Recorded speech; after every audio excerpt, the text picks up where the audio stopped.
Hi everybody, this is teacher Khalid speaking. Now I'm trying to teach you how to join my class. First, you go to Google page. You type your Gmail. When you log in. When you are in your Gmail, there are a couple of dots here. So you click on these dots. You will scroll down.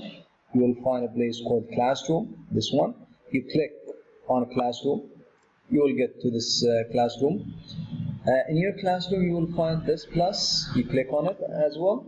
You will be given two options: either join a class or create a class. So you're a student, you will join a class.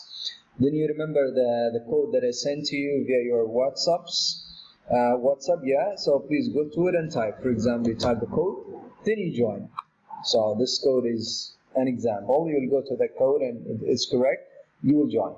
By doing this, you will join to my class and you'll be one of my students, and we'll see you there. Thank you.